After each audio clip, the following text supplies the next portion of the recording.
Киләчәкне күз алдына китерү өчен үткәнгә әйләнеп кайтырга кирәк. Шәһәрдәшебез Рифат Бадретдинов нәкъ әнә шулай эшләгән.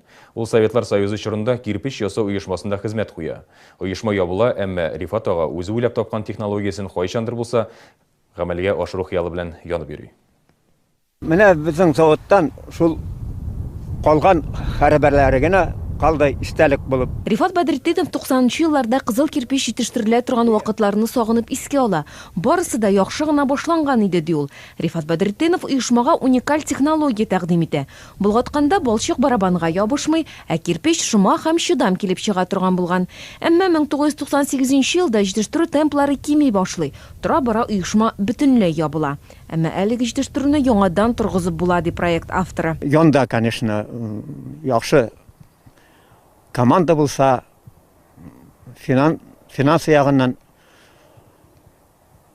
яклау тапса, мөмкинлек бар, шундый кирпич любой иске Совет заманындагы кирпич заводын реконструкция сарга мөмкинлек бар. Бу технология ярдәмендә кирпичнең бәясен 30%-ка кадәр киметеп була. Биредә киптерү камерасы белән каршы агым технологиясе кулланыла.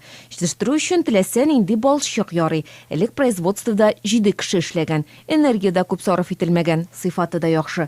Моны кирпичне төзелештә кулланучылар да раслый. Шу кирпичтән иң беренче мунча чыгардым. Аннан соң баска шу кирпичне кулландым. Аннан соң гараж сала башладым. Гаражның оска өлешенә шу кирпичне куйдым.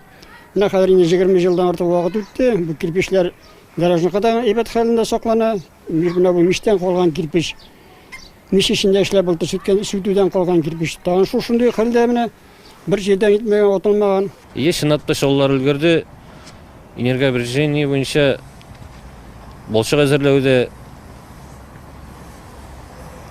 10 киловатт китсә, бүтән производстволарда 30 киловаттан күбрәк китә.